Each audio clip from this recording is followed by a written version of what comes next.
béni, la Bible dit dans leur détresse, ils prièrent à l'Éternel. Dieu n'a pas envoyé la guérison. En réponse, Dieu a envoyé la parole. Il a envoyé une promesse. Et la foi a comme mission de rendre promesse réalité. Je vais dire à quelqu'un, Dieu nous a bénis de toutes sortes de bénédictions spirituelles dans les lieux célestes. Mais l'œil ne peut pas voir ces bénédictions spirituelles. Il faut qu'il y ait la foi pour que ces bénédictions physiques, spirituelles deviennent physiques. Donc la foi n'est rien d'autre qu'un transformateur du monde spirituel au monde matériel. Je vais dire à quelqu'un, il y a des grâces que tu n'as pas encore pensées. Il y a des choses que Dieu a prévues pour toi. La Bible nous dit, il y a des choses que Dieu a prévues pour nous, que l'œil n'a point vu, que l'oreille n'a point entendu, qu'il a préparé avant la fondation du monde. Je vais dire à quelqu'un ce matin, le jour où tu vas découvrir ce que Dieu a prévu pour toi, tu sauras que tu n'es plus jamais la même personne. Mais il faut que tu explores le monde de la foi. Tant que tu n'auras pas exploré le monde de la foi, tu ne peux pas vivre la gloire de Dieu. Et c'est pour ça que la Bible dit, ne t'ai-je pas dit si tu crois, tu verras la gloire de Dieu. Mais il y a une chose qui m'a touché dans cette histoire. Les disciples sentent la différence entre la foi de Jésus et leur foi. Il dit, augmente-nous la foi. Dis à ton voisin que le Saint-Esprit augmente ta foi.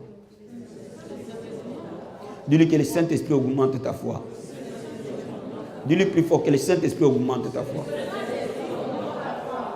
Donc les disciples disent, si nous avons la foi que tu as, nous aurons le même résultat que toi.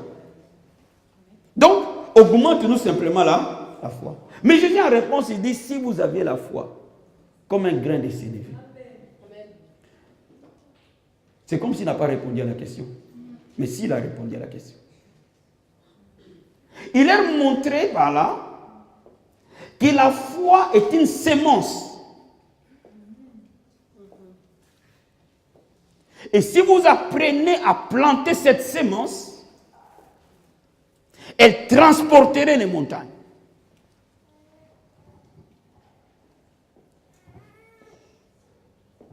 La Bible dit que Dieu nous donne la foi selon la mesure de la foi qu'il nous a donnée. C'est-à-dire que la foi est déjà une sémence que Dieu a donnée à tout un chacun de nous. Je vais dire à quelqu'un, j'ai une bonne nouvelle à t'annoncer, tu as la foi. La foi, elle vient de Dieu, c'est une sémence que Dieu a déjà donnée à chacun de nous. Quand il naît ici sur terre, il te donne déjà la foi. Mais il faut que tu apprennes à planter ta foi. Dis à ton voisin, la foi est une sémence. Il faut apprendre à planter cette foi. Alléluia. Est-ce qu'on y est? Cela veut dire que nous tous ici, chacun de nous a la foi. Mais une personne peut décider de planter sa foi, une autre peut décider de garder sa foi et ne pas la planter.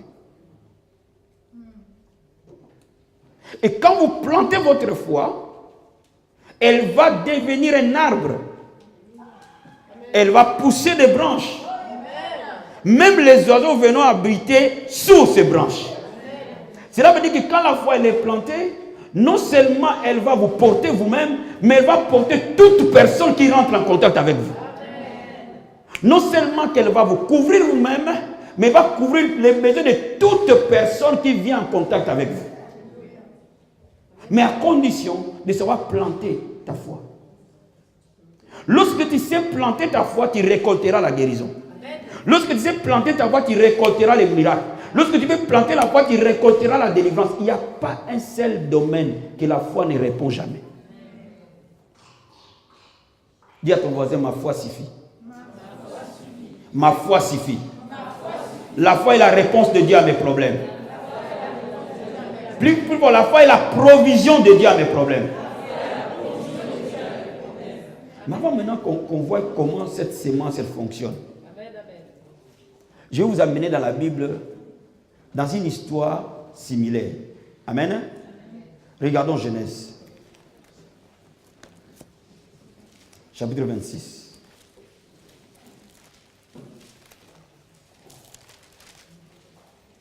Aujourd'hui, j'ai envie d'enseigner. Alléluia. Alléluia. Vous savez, nous imposons beaucoup les mains à l'église. Mais nous devons asseoir la parole du Seigneur. Dis-moi amen. Hein? Dis-moi amen. Hein? C'est comme ça l'imposition des mains aura son impact réel. Dis-moi amen. Genèse chapitre 26. Donc je vous ai dit que la foi est une sémence. Et vous devez apprendre à planter cette sémence. Amen. Hein? La Bible nous dit ceci. À partir du verset 1. Il y eut une famine dans les pays. Outre la première famine qui eut lieu du temps d'Abraham. Et Isaac alla vers Abimelech, le roi des Philistins, à Guérar. L'Éternel lui apparut et dit, ne descends pas en Égypte.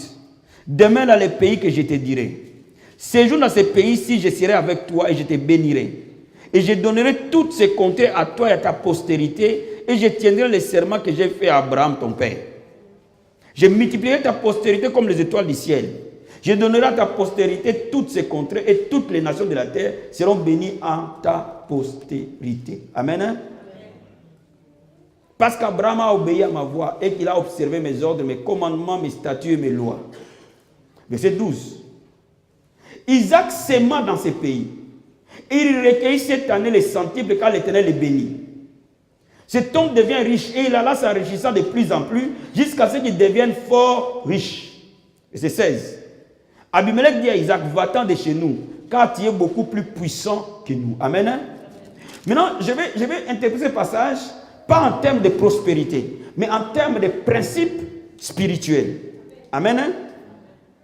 Bien-aimé, Isaac va à Guérar. Et quand il arrive à Guérar, il trouve la famine à Guérar. Il trouve une situation inconfortable à Guérar. Et à l'époque, ils étaient des nomades. Donc, ils avaient des bétails. Et la famine était liée au manque de pluie. Dès l'instant où il n'y a pas pluie, il y a famine. Amen. Donc, c'est-à-dire qu'il y avait sécheresse. Donc, comment ils fonctionnaient? Quand il y a sécheresse, ils fuient cet endroit, ils vont ailleurs. Et Isaac, humainement parlant, il voulait faire la même chose. Il voulait fuir cet endroit pour aller ailleurs. Mais Dieu lui dit non, toi reste. Reste ici dans cette famille. Alléluia. Alléluia.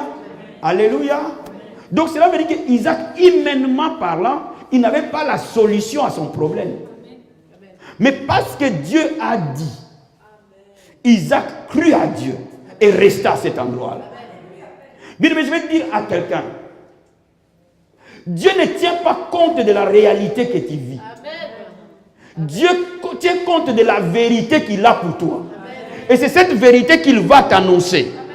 Même si tu as le cancer, Dieu ne regardera pas au diagnostic du médecin, il t'annoncera une parole. Il t'annoncera une promesse. Il t'annoncera une vérité. Et le choix t'appartient à t'aligner à cette vérité ou pas. Dis-moi amen. Dis-moi amen. Dis-moi amen.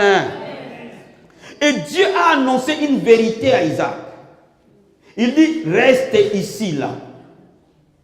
Isaac a cru. Il est resté. Je vais dire à quelqu'un ce matin, même si ta situation dépérit, mais la parole de Dieu subsiste. Même si ta situation va en dégringola, mais la parole de Dieu subsiste. Et la Bible dit, il soutient toutes choses par sa parole puissante. Cela veut dire que la parole de Dieu va gouverner la situation que tu vis. Dis amen. Et Isaac a laissé la parole de Dieu régner sur sa vie. Il a cru. Il est resté. Parce qu'il a cru, c'est pour cela qu'il est resté. Bien, mais je suis en train de dire à quelqu'un, ceux qui croient en Dieu obéissent en Dieu. Mais laisse-moi déjà te dire, on voit là Isaac croire à quelque chose que l'œil ne voit pas. À quelque chose qui est parfois contraire à ce que ses yeux voient. À quelque chose parfois qui est contraire à ce que ses oreilles entendent. Bien, mais la Bible déclare que les justes vivent par la foi. C'est pour dire que il avait la domination sur le désert naturel. Et lui, quand il sème par la foi, il récolte au centuple. Mais pendant qu'Abimelech, il sème, il ne récolte pas. La Bible nous dit, c'est pour ça qu'il est devenu de plus en plus puissant que eux. Donc laisse-moi te dire, ce que tout le monde peut considérer comme désert, par la foi, tu peux le voir comme une terre fertile. Dis-moi amen. Dis-moi amen. Laisse-moi te dire que spirituellement, la terre où Isaac était n'était plus un désert pour lui. Parce que Isaac a sémé par la foi. Et parce qu'il a sémé par la foi, qu'est-ce qui s'est passé? La Bible nous dit que cette terre désertique a repris vie pour Isaac. Donc cela veut dire quoi? Cela veut dire que si Isaac était voisin avec Abimelech, ils sèment sur la même terre, mais ils ne récoltent pas de la même manière. Je vais dire à quelque chose, à quelqu'un que ce n'est pas l'acte que vous posez qui importe, mais c'est la foi derrière l'acte qui importe. Donne-moi amen. Donne-moi amen. Je vais dire à quelqu'un ce matin, on peut imposer une même personne de la même manière avec les mêmes phrases, mais ne pas avoir le même résultat. Pourquoi? Parce que lorsque la foi est dans ton cœur, les résultats changent. La Bible dit qu'Isaac a continué à s'aimer. Et Dieu a continué à rendre Isaac fort et puissant pendant que les autres périssaient. Pourquoi? Parce qu'ils n'avaient pas la foi. Je vais dire à quelqu'un, lorsque tu n'as pas la foi, tu dépéris. Mais lorsque tu as la foi, chaque désert devient un étang d'eau. Cet exemple nous montre qu'Isaac a su utiliser la foi comme une vraie sémence. Isaac a su utiliser sa foi qu'il avait en Dieu. Donc la Bible nous dit que la foi sans les œuvres est une foi morte. Cela veut dire que si tu as la foi, tu dois planter cette foi-là. Donne-moi amen. Hein? Donne-moi amen. Hein? Je vais ouvrir une parenthèse ce matin. L'erreur que nous avons eu à commettre, nous les chrétiens, sur le plan doctrinal, nous, on nous a enseigné que tout est grâce. Amen. Que nous obtenons tout par la grâce. Ça rend les chrétiens passifs. Tout est grâce. Non. Il n'y a que le salut qui est par grâce. On obtient le salut en don gratuit de Dieu. Toutes les autres grâces demandent que tu interviennes toi. Donne-moi amen. Hein? Vous m'avez saisi ou pas? Vous m'avez saisi ou pas? La grâce pour ton mariage, il faut que tu interviennes. La grâce pour ton ministère, il faut que tu interviennes. La grâce pour ton travail, il faut que tu interviennes. Toutes les autres grâces, il y a l'intervention de l'homme en collaboration avec Dieu. C'est la grâce du salut qui est le don totalement gratuit de Dieu. Isaac ici a agi parce qu'il a cru. Maintenant, comment je peux utiliser ma foi pour qu'elle active la grâce?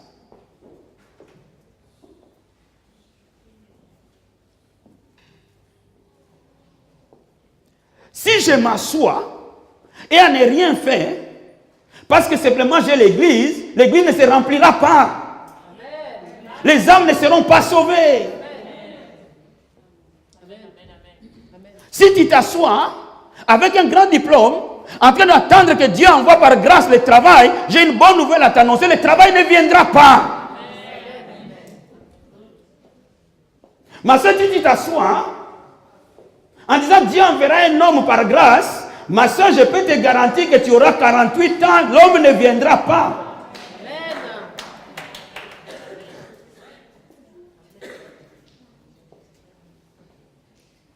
Si tu t'assois et dis Seigneur, mais si j'ai été guéri, j'attends la grâce de la guérison, tu ne seras pas guéri. Amen.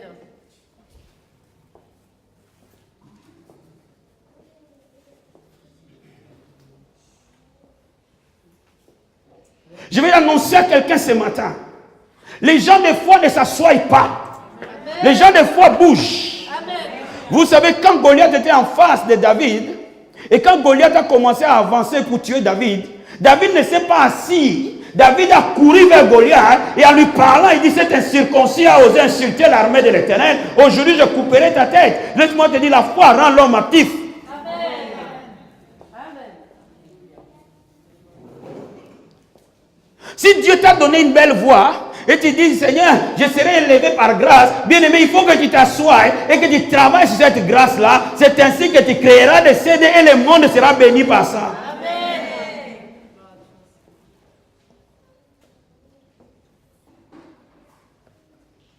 Si Dieu t'a donné une entreprise, c'est à toi de la faire développer, c'est à toi de la mener plus haut par la grâce de Dieu. L'apôtre Paul dit, j'ai travaillé plus que tous les autres, non pas moi, mais la grâce de Dieu, j'ai travaillé. Amen. La question qui se pose, comment on travaille la foi? Voyez, si tu n'actives pas ta foi, si tu ne vas pas chercher ta délivrance, elle ne viendra pas. Si tu ne vas pas vers ton miracle, le miracle ne viendra pas vers toi. Ce n'est que la grâce du salut qui est totalement gratuite. Toutes les autres grâces, on va la chercher. Dis à ton voisin, je vais aller chercher la grâce. Je vais bouger ma foi d'un niveau vers un autre. Et tu ne me reconnaîtras plus jamais. J'ai quelque chose à t'annoncer. Il y a une révélation que Dieu m'a donnée pendant ces années. Les gens de foi annonçaient les choses à venir. Et les choses se passaient exactement telles qu'ils les annonçaient. Donne-moi amen. Donne-moi amen. Moïse a dit aux enfants d'Israël, vous voyez ces pharaons que vous voyez, les Égyptiens, vous ne les verrez plus. Et pourtant, ils étaient bien vivants derrière lui. Dis-moi amen. Il a annoncé par la foi ce qui allait à... Au bien-aimé, je vais te dire qu'il faut que tu annonces par la foi ce qui doit arriver. Il faut que quelqu'un se lève et cette année, je vais me marier sans qu'il y ait un mari. Parce que la foi s'annonce. Donne-moi amen. La foi s'annonce. Mais comment la foi s'annonce? Parce que nous connaissons les principes du royaume. Quelqu'un avec moi? Quelqu'un avec moi? Aujourd'hui, je n'imposerai pas les mains. Vous allez recevoir la plus grande bénédiction de plus qu'imposer les mains. Il y a 3 choses qu'un enfant de Dieu doit savoir. 4. Pour que sa foi bouge d'un niveau vers un autre. Et lorsque sa foi bouge vers un niveau vers un autre, la grâce la plus grande arrive. Aussi simple que ça. Je reprends.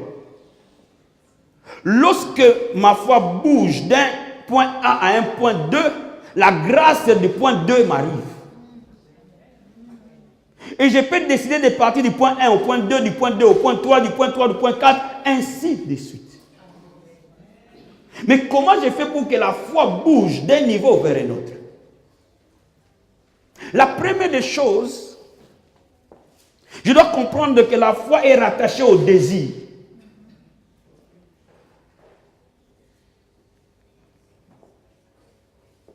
Il te donnera ce que ton cœur désire.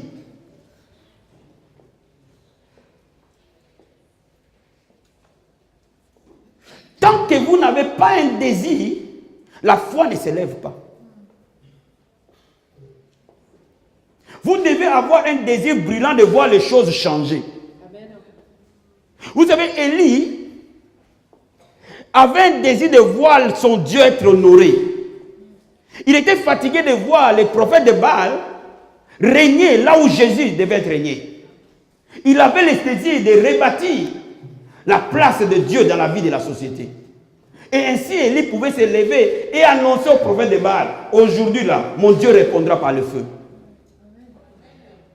Je vais dire à quelqu'un ce matin, il faut que tu aies un désir de voir Dieu agir dans ta vie. Il faut que tu aies un désir de voir la gloire de Dieu dans ta vie. Il faut que tu aies un désir de voir les choses bouger, non pas par ta capacité humaine, mais par la puissance de Dieu qui habite en toi. La Bible nous dit qu'il nous donne au-delà de ce que nous demandons ou pensons. Tout ce que l'homme aura conçu dans son intelligence, Dieu le lui donnera. Donne-moi amen. Donne-moi amen. Donne-moi amen. Donne-moi amen. Bien, mais je vais dire à quelqu'un, sans désir, la foi ne s'élève pas. Amen. Il faut que les désirs te consument. Jusqu'à ce que les désirs commencent à te gouverner. Mais les désirs conformes à la parole de Dieu. Non pas les désirs de la drogue. Ou le désir de prendre la femme du voisin. Non, c'est un désir. L'apôtre a dit qu'il faut avoir un désir. Bon, je dis. Quand la parole de Dieu, les promesses de Dieu devient une quête, c'est là où la foi commence. Que quelqu'un cherche à vivre l'évangile que Jésus a prêché. Donne-moi amen. Donne-moi amen. Donne-moi amen. Que quelqu'un cherche à vivre tout ce que la Bible a annoncé. Amen. Hier, j'ai médité sur le passage de Pierre chez Corneille. Et quand j'ai médité la parole de Dieu, j'ai vu comment Dieu peut utiliser les hommes. Et Corneille est en train de parler de Jésus-Christ dans la famille. Pierre est en train de parler de Jésus dans la famille de Corneille. En train de parler. Parce qu'il parlait, le Saint-Esprit descendait sur tout le monde. Pierre parlait et le Saint-Esprit est descendu. Quelle complicité entre Pierre et le Saint-Esprit. Dis-moi amen. Hein? Dis-moi amen. Hein? Je dis à quelqu'un, si tu désires que Dieu t'utilise comme ça, tu vas commencer à parler et le Saint-Esprit va pouvoir. Dis-moi amen. Dis-moi amen. C'est le désir qui déclenche la foi. Tant qu'il n'y a pas de désir, la foi, elle est endormie. Dis à ton voisin, il faut que tu désires voir la gloire de Dieu. Dis-lui, il faut que tu désires fermement voir la gloire de Dieu. Cela implique aussi, il faut que tu sois fatigué des jougs du diable. Parce que si je désire voir la gloire de Dieu, donc je suis fatigué d'être sous oppression du diable. La Bible dit, venez à moi vous tous qui êtes fatigués et chargés. Avant que Dieu te reçoive, il faut que tu sois fatigué. Dis amen. Donne-moi amen. Donne-moi amen. J'ai une bonne nouvelle à t'annoncer. S'il y a un seul joug dans ton corps, je te dis que ce jour ne restera pas ce matin. Oh, donne-moi amen. Donne-moi amen. Toute personne qui a traversé cette porte en entrant ici, là, c'est parce que les anges t'ont amené là que tu es là. Parce qu'ils t'ont amené là, ils savaient ce qu'il allait faire pour toi aujourd'hui. Je suis en train de te dire, pendant que je suis en train de parler, les anges de Dieu sont en train de te visiter. Chaque chaîne dans ton corps restera ici. Dis amen. Les désirs. Les désirs. Deuxième chose. Pour que la foi, une semence soit plantée, il faut que j'ai une bonne terre.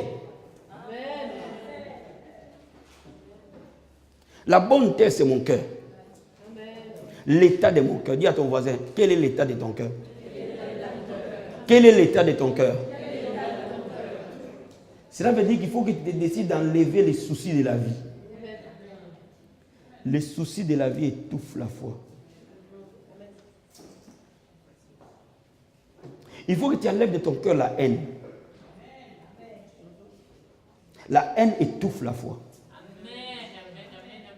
Il faut que tu enlèves de ton cœur les angoisses. Tu ne peux pas croire quand tu es tout le temps angoissé. Je vais dire à quelqu'un, si Dieu ouvre une porte, personne ne pourra la fermer. Ce que Dieu donne, personne ne peut l'enlever. Donc je vais dire à quelqu'un, si le diable était si puissant, il t'aurait déjà tué depuis longtemps. Si tu n'as pas tué, c'est parce qu'il ne peut pas te tuer. Donc tu ne peux pas avoir peur. C'est Dieu qui connaît les jours de ta vie. C'est lui seul qui en détient les clés. Donc je ne peux pas avoir peur de quoi que ce soit.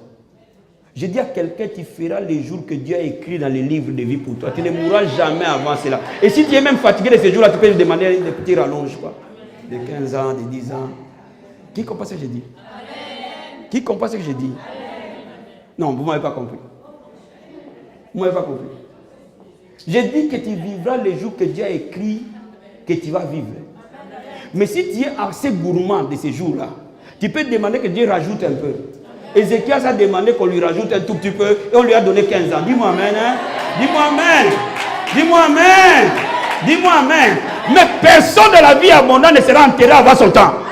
Oh, j'ai une bonne nouvelle à t'annoncer. Personne ne sera enterré avant son temps. Donne-moi amen. Donc tu ne peux pas avoir peur. Tu ne peux pas avoir peur. Les angoisses détruisent la foi. La haine détruit la foi. Les soucis de la vie détruisent la foi. Le manque d'amour détruit la foi. Le manque de pardon détruit la foi. Toutes ces choses, tant que vous ne les avez pas enlevées de votre cœur, votre terre est aride. Même si la parole est prêchée, elle ne produira pas de fruits. Donne-moi amen. Donne-moi amen. Un jour, une sœur m'a dit, ce que cette dame m'a fait, c'est au tribunal de Dieu que ça sera tranché. Je dis, ah bon? Au tribunal de Dieu, mais c'est toi qui seras coupable. Je n'ai pas besoin d'y aller, moi je te dis que c'est toi qui seras coupable. Amen. On n'a même pas besoin d'attendre que tu y ailles. Alléluia. Alléluia. Elle est une païenne, toi tu es une chrétienne. Si tu gardes rancune à un païen, tu es le coupable. Dis-moi amen. Hein? Dis-moi amen. Pour rien au monde, ne gardez pas la haine. La haine vous détruit. Décidez de pardonner tout le monde qui t'a fait du mal. C'est une décision de votre part. Vous savez, les gens vous font du mal parce qu'ils sont ignorants. S'ils n'étaient pas ignorants, ils n'allaient pas vous faire du mal. Donc ce sont des ignorants, pardonne-le. Qu'il n'y ait aucune raison pour ne pas pardonner, qu'il n'y en ait pas. Et c'est là où parfois les chrétiens tombent dans les pièges du diable et leur foi s'étouffe. Il dit, Seigneur, j'ai demandé ma délivrance, elle ne vient pas. J'ai prié, Seigneur, on m'a imposé les mains. On reçoit par la foi. Et lorsque votre cœur est une terre aride, la foi ne marche pas. Défiche ton cœur, frère. Libère ton âme. Même si on te dit que les sorciers qui t'ont envoûté, c'est elle. Bien, mais sors-les de ton cœur. Dis-moi amen. Hein? Dis-moi amen. Hein? Dis-moi amen. Hein? Jésus a dit à moi la vengeance, à moi la rétribution. Il sait mieux te venger que toi-même. J'ai compris que Jésus venge mieux les gens que nous-mêmes. Oh, dis-moi amen. Hein? Oh, Dieu te vengera, frère. Reste tranquille. Dis amen. Hein? Dis amen. Donc, bien aimé, décide de pardonner. Un cœur rempli de haine devient une terre aride. Les soucis de la vie, surtout en France, trop de factures à payer, trop de lettres de huissier, trop de trucs. Alléluia. Alléluia. Alléluia. Je vous apprendrai à la dernière minute comment on traite ce genre de trucs. Amen. Frère, soumets ça à Dieu. Amen.